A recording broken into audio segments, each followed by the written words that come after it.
Hello my friends, welcome to my corner. I have a confession to make. Even though I was born in Argentina, it was only when I moved here to the US that I finally decided to start reading Argentine literature. I started with Borges, very original of me, then I moved to Cortázar. I also experienced the work of Sábato, Bioy Casares, and those to me were the big names. If somebody asked me about the four big names of Argentine literature, those are the ones that I would have mentioned. So after that I was like, now what? Who is the next author that I should experience? I had heard some names. For example, I was aware of the name of Ricardo Piglia. I had heard of Juan José Saer. But the one that I decided to continue with was Manuel Puig, or Manuel Puig, depending on how you want to pronounce it. In Argentina, we say Manuel Puig, even though most of us know that that is not the correct pronunciation of the last name, because it's a Catalan last name.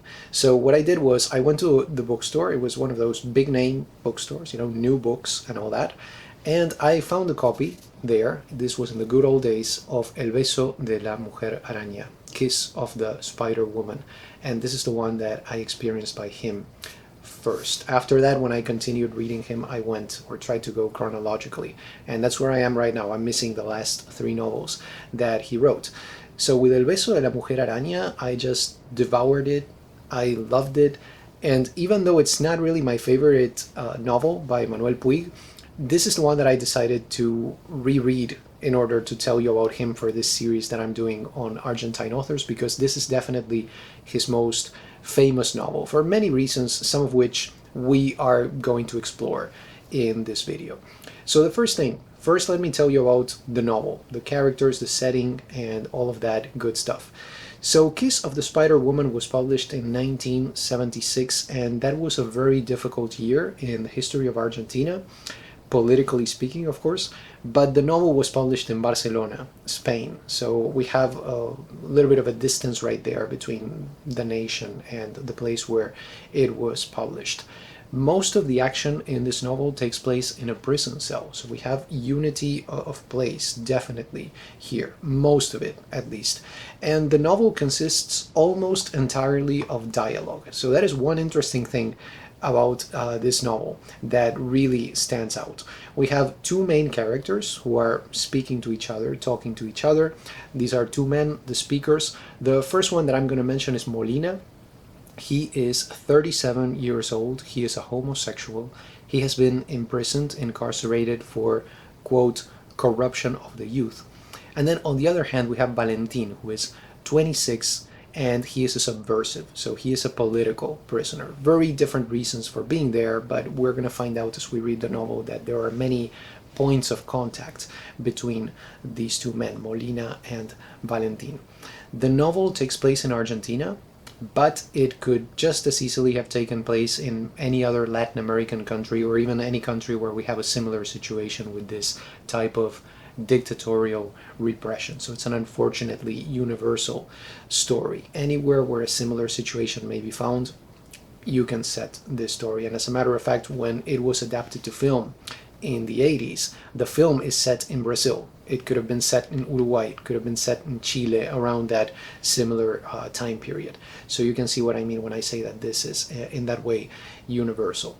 Now, exploring the content a little bit, if you start reading this novel, you're going to notice that it really begins in medias res. We have a character here who is speaking, he is describing something. We hear Molina telling Valentín the plot of a film, okay?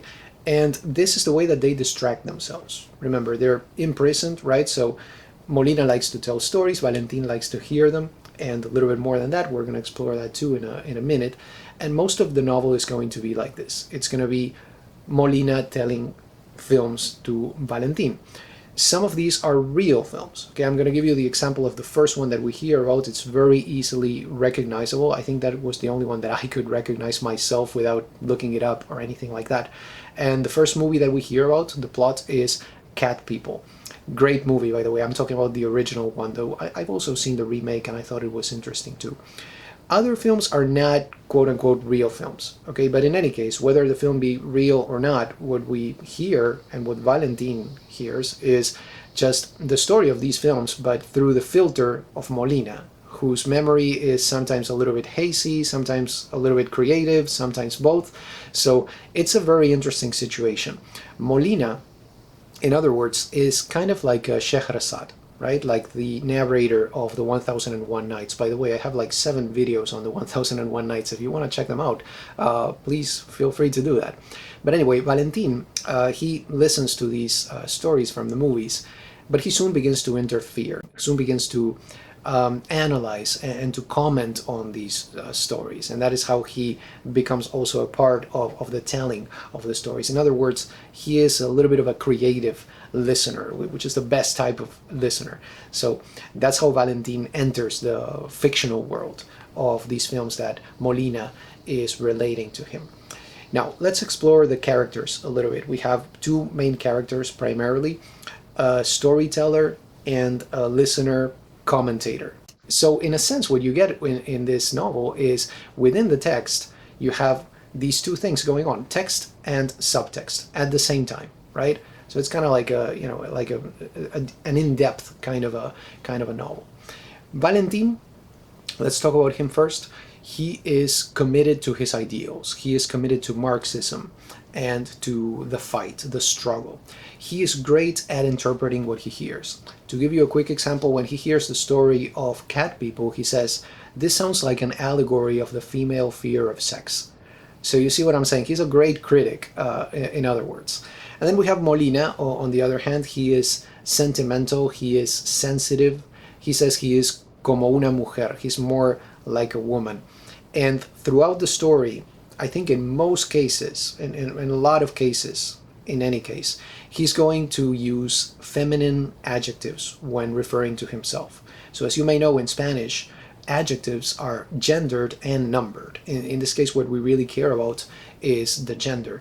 And that is something that is very difficult to convey in a translation, for example, into English, because in English you don't need to do that. You can use the same adjective for masculine and feminine, but in Spanish you cannot do that. In English, if you translate it, you have to add something to it so that you can tell that the character is doing this. But in Spanish, Molina is going to apply these feminine adjectives to himself because that is his identity. That is how he perceives himself. At one point, he even says, if men were more like women, there wouldn't be any torturers. So that is how he feels about that. And it's something that you see once again throughout the novel. So there are many themes going on in The Kiss of the Spider Woman. I am going to highlight 3 of them for you, but I want to tell you before that maybe the overarching theme is, of course, politics. Okay, that I think is the most important dimension of this novel. But that said, the obvious stated, we're going to explore 3 important themes that I think are worthy to be on the lookout for. And the first one that I wanted to mention is storytelling. This is really a novel about the saving power of storytelling. We can see it through the stories that Molina tells to Valentin so that they can pass the time, this very difficult time in this place where they are, all of a sudden they find themselves together, even though they come from different walks of life. Valentin is often sad, for example, when one of the stories ends, because he has come to identify with the characters. He cares about them. This is, by the way, something that may happen to us too as we read the novel. We may end up caring about the characters in one of the movies that are being described, or even the characters in the novel itself. That would be a wonderful thing, of course. Now, at one point, Valentin begins also to tell his story to Molina.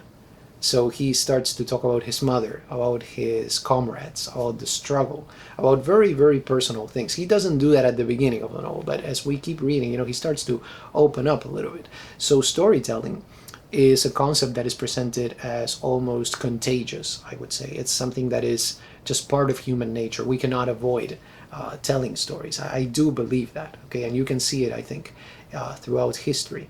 So in this dimension, also the dimension of storytelling, the novel is an homage to cinema, of course. Okay, so that I think is kind of like also an obvious theme, like politics. You have politics and cinema being combined, also politics and sex, right, or gender, however you want to look at it.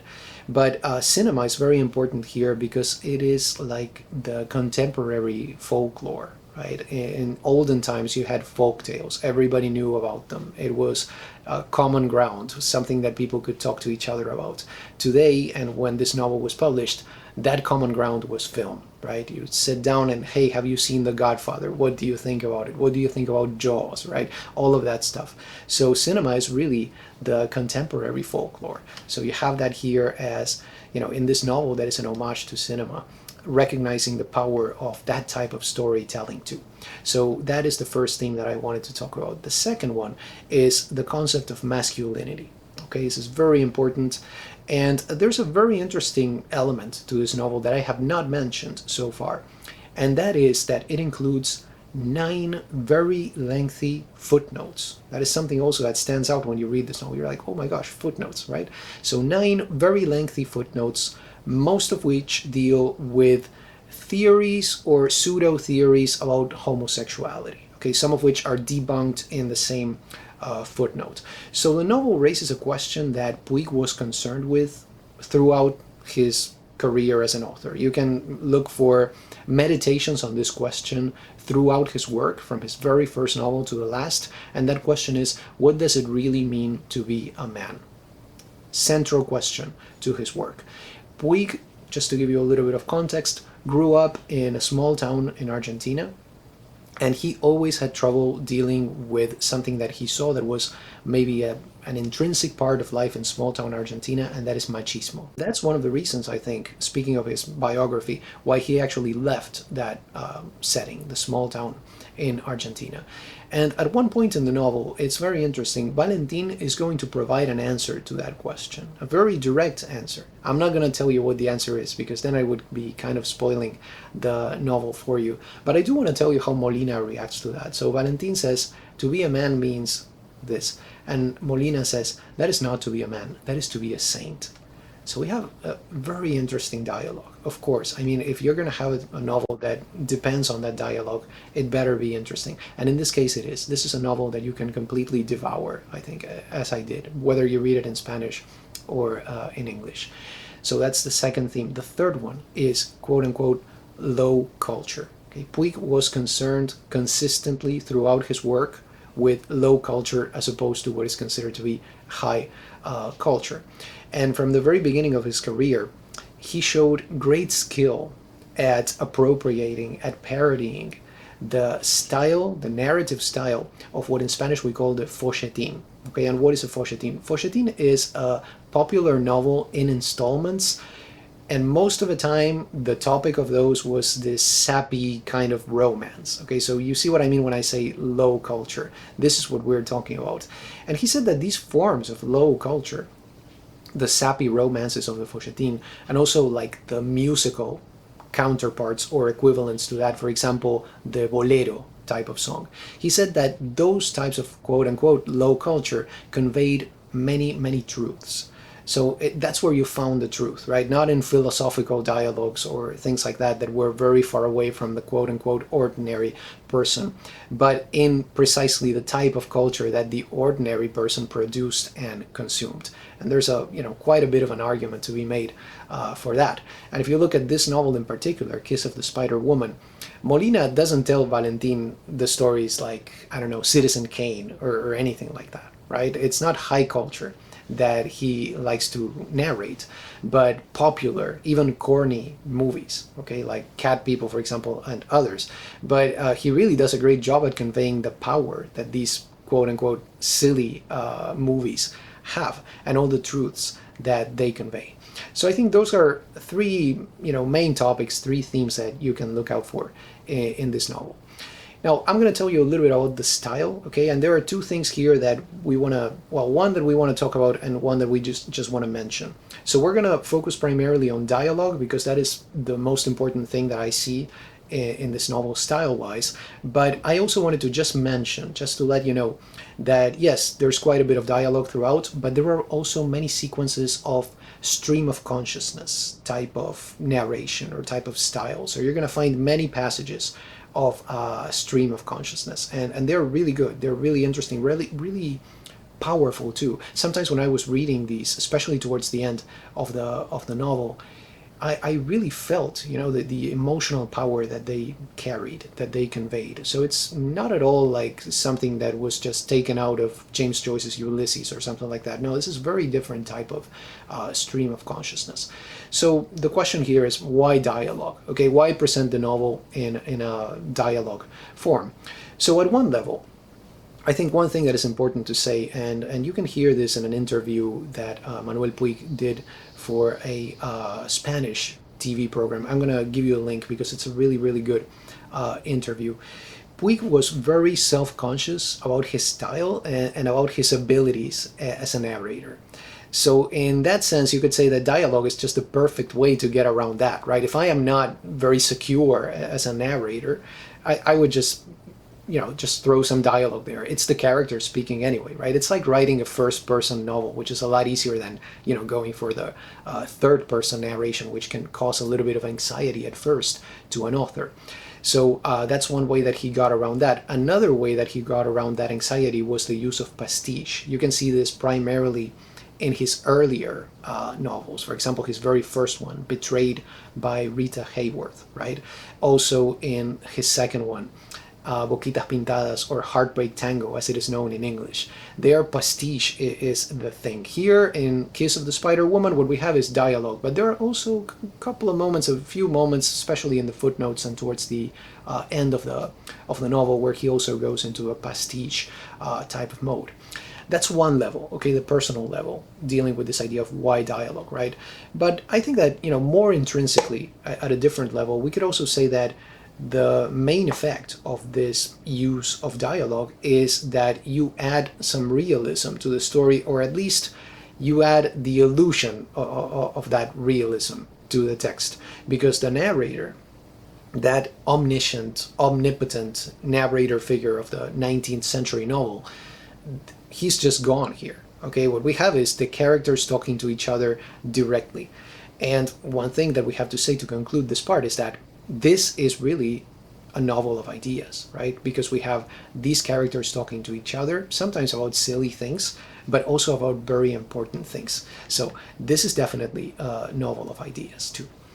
Okay, there's an interesting connection that I wanted to mention before we go into the bottom line section of this video. As I was reading Kiss of the Spider Woman, I just couldn't help thinking of a movie that is one of my personal favorites. I'm talking about Ingmar Bergman's Persona. Okay, I am always deeply connected to this film, and there are many, many texts that I have been able to connect it with. If you haven't seen it, check it out. Okay, this is one of the best films ever made, and I think it's Bergman's technical masterpiece, even though this might not precisely be my favorite film by him. More to come about that, hopefully. So Persona is about two women. They are isolated at one point, so you see the connection right there, two people of the same gender or the same sex, isolated, and their personalities begin to merge into each other. Okay, that's all I'm gonna say. And of course, because I thought about Persona, I couldn't help thinking about the text that inspired it. And this is something actually that not many people know. Persona is a meta text of a really, really short play by August Strindberg titled The Stronger. Okay, I'm talking like a really, really brief play, 10 pages or so. So definitely give it a read if you haven't already, because it's one of Strindberg's most important plays. It's about two women also, and really as we read it, as we watch it, as we hear it, it's presented in such an ambiguous way that at the end of the play, you do not know which of the two women the title, The Stronger, refers to. So we are not sure which of these two women is the stronger. That's all that I'm gonna say. Check it out. Check out Persona. Check out The Stronger by Strindberg if you're planning to read El Beso de la Mujer Araña, because I think it's going to give you a very rich reading experience, this being able to connect it to these other texts. Bottom line, Kiss of the Spider Woman is a compelling read that remains relevant even today. But I do want to say something. I do want to tell you about this because I think it's important for you to know what you're getting yourself into if you decide to read this text. This is a very sad story, and it is a very dirty story too. And I don't mean dirty in the figurative sense. I mean in the quite literal sense. I mean, think about it. We have two men in a prison cell, and you just hear about everything. Okay, you hear about when they go to the restroom, when they get sick, all that kind of stuff. So that's what I mean when I say a very dirty story. It's Puig's most famous novel, as I said before, for many reasons, but I think one of those is just this idea of how it depicts dictatorial repression in Latin America. So I think this is really the best place to start if you're planning to embark on some kind of a systematic reading of the work of Manuel Puig. But I would say after this one, please check out my personal favorite, that is Boquitas Pintadas, or Heartbreak Tango, as it is known in English. I think that is really his technical masterpiece, even if Kiss of the Spider Woman may be his most famous story. Then also I would say make sure to check out the film adaptation. The one from the 80s stars Raúl Juliá and William Hurt. William Hurt plays Molina, and he got a very well-deserved Academy Award for his portrayal of that character. He is just amazing. Everybody involved in this movie is amazing. Sonia Braga is also featured in the film. And then, as you may know, there's also an opera that was made of this same story, and that is what has just been adapted into film, a film that is going to be released, or has already been released this year, actually. That is one of the reasons that pushed me sort of to make this video on Kiss of the Spider Woman, because I thought, now hopefully more readers are going to be drawn to this novel. So we'll see. I'll check out the film, and if I feel that it's worth it, I'll just share my 2 cents here with you, even if it is in a post or something like that. Do you have any questions, comments, recommendations, recipes? Just let me know, as usual. Those were my 2 cents on El Beso de la Mujer Araña, Kiss of the Spider Woman, the masterpiece by Manuel Puig. I hope you enjoyed this video. Thank you so much for stopping by, and have a wonderful day.